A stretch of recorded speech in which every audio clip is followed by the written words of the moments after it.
Everyone, आज के video में क्लास 5 मैथ्स ओलंपियाड का ये क्वेश्चन पेपर हम अटेम्प्ट करेंगे और ये लेटेस्ट वाला क्वेश्चन पेपर है जो कि 2024-25 में आया था।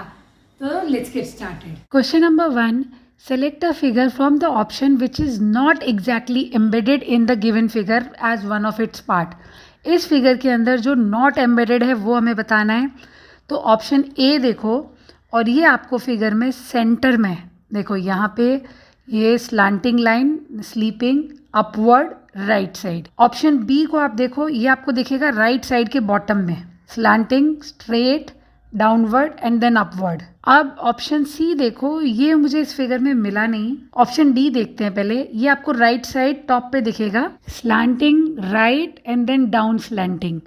ऑप्शन सी जो है वो इस फिगर में नहीं है, so option C is the right answer. Now question number 2, in a certain code language expert is coded as YFFQUS, then how will report be coded in the same language. अब यहाँ पे expert हमको ये दिया है, report हमको बताना है, कुछ पैटर्न लॉजिक है। देखो EX शुरू के जो दो अल्फ़ाबेट्स हैं और यहाँ पे X के बाद आता है Y, और इसी तरीके से रिपोर्ट में RE, तो E के बाद हमने कर दिया F। अब फिर से एक्सपर्ट पे आ जाओ और X से हम उल्टा गए E की तरफ और E के बाद नेक्स्ट अल्फ़ाबेट F। तो इसी तरीके से हम E से उल्टा जाएंगे रिपोर्ट में R की तरफ और R के बाद नेक्स्ट अल्फ़ाबेट S। अब एक्सपर्ट में नेक्स्ट दो अल्फ़ाबेट हैं PE, सेम हम इसमें करेंगे E के बाद F और यहाँ P के बाद Q। तो यहाँ पे O के बाद P और P के बाद Q। इसी तरीके से R और T में किया हुआ है S एंड U, तो यहाँ पे भी R के बाद S और T के बाद U। तो हमारा यहाँ पे कोड बनेगा FSPQUS which is option A. Now question number 3 में हमें डिफरेंट पॉसिबल कॉम्बिनेशन बताने हैं एक टेनिस बॉल का एक टेनिस रैकेट के साथ में। तो यहाँ बॉक्स में देखो 5 टेनिस बॉल दिए हैं और इस बॉक्स में 5 टेनिस रैकेट दिए हैं। एक बॉल का अगर हम 5 रैकेट के साथ कॉम्बिनेशन बनाएंगे तो 5 कॉम्बिनेशन बनेंगे। 5 बॉल के 5 रैकेट के साथ बनेंगे 5 5 25 combination, option C. Question number 4, select the correct water image. हमें वाटर इमेज बतानी है ट्रस्ट वर्ड की। वाटर इमेज में क्या होता है, टॉप जो होता है वो बॉटम हो जाता है, मतलब ऊपर का नीचे, लेफ्ट राइट में कोई चेंज नहीं होता। तो अगर हम इस T को उल्टा करो, R को उल्टा करो, U को, S को और T को, टॉप नीचे आ गया ना, ये वाली इमेज हमारी बन रही है ऑप्शन ए में। Now question number 5, arrange the given word in a meaningful logical order and select the correct option। यहाँ पे हमें देखो मंथ दिया है, फिर आवर दिया है, 3rd पे वीक, 4th पे डे और 5 पे मिनट। तो सबसे पहले आता है मिनट सबसे छोटा, उसके बाद आवर, उसके बाद डे बनता है, फिर डेज को मिला के वीक बनता है और वीक्स को मिला के मंथ बनता है। तो हमारा जो वो बना नंबर सीक्वेंस 5 2 4 3 1 और ये वाला है ऑप्शन डी। क्वेश्चन नंबर 6 में हमें मिसिंग नंबर बताना है और हमें नंबर्स दिए हैं 4 7 13 25 49, क्वेश्चन मार्क बताना है 193। 4 से 7 पे गए मतलब +3 कर दिया, 7 से 13 पे गए +6 कर दिया, 13 से 25 पे गए मतलब +12 कर दिया और 25 से 49 पे गए तो +24। यहाँ लॉजिक दिख गया ना आपको, 3 2 6 6 2 12 12 2 24। अब नेक्स्ट नंबर पे जाने के लिए 24 2 48, यानी कि 49 + 48 97 हमें आंसर मिल गया है।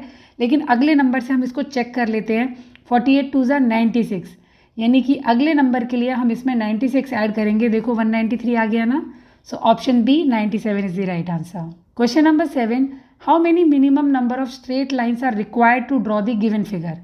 इस फिगर में स्ट्रेट लाइन्स काउंट करो, 1 2 3 4 5 6 7 8 9 10 और ये लास्ट वाली स्ट्रेट लाइन 11।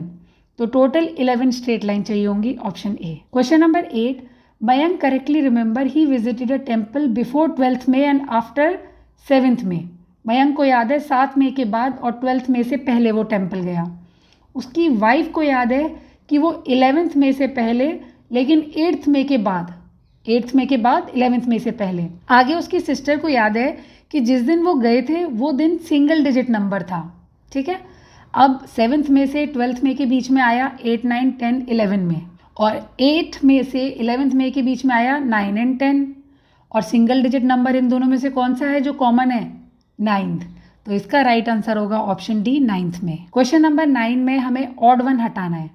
तो ऑप्शन ए देखो, यहाँ पे सर्कल के अंदर 5 डॉट दिए हैं और टोटल 5 एरो दिए हैं। ऑप्शन बी में 3 डॉट दिए हैं और 3 एरोज दिए हैं।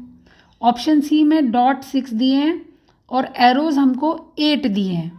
डी में 4 डॉट हैं और 4 ही एरो हैं। तो ऑड कौन सा है? बाकी सब में डॉट और एरो बराबर हैं, सी में बराबर नहीं है, तो C is odd one out. Now question number 10, Harshita is facing towards east. तो पहले हम अपना डायरेक्शन चार्ट बना लेते हैं, नॉर्थ साउथ ईस्ट वेस्ट, ठीक है। अब हर्षिता का फेस इस तरफ है ईस्ट पे। She turns 180 degree anti clockwise, उल्टा गई वो 180 डिग्री। 180 डिग्री स्ट्रेट लाइन होती है, तो ईस्ट का उल्टा हो गया वेस्ट, तो यानी कि अभी वो वेस्ट पे आ गई। अब यहाँ से 135 डिग्री फिर से वो एंटी क्लॉकवाइज गई, तो ये हो गया 90 डिग्री और 135 इसका आधा हो गया फिर से। तो अब इस पॉइंट पे है हर्षिता, तो ये कौन सी डायरेक्शन हुई? साउथ और ईस्ट के बीच में है ना, ये हो जाएगा साउथ ईस्ट, ऑप्शन सी। और क्वेश्चन नंबर 11 का आंसर आप मुझे कमेंट सेक्शन में बताएंगे। इसको हम करेंगे अपने अगले वीडियो में और इसका लिंक आपको मिल जाएगा डिस्क्रिप्शन बॉक्स में। वीडियो पसंद आया तो सब्सक्राइब। Bye bye.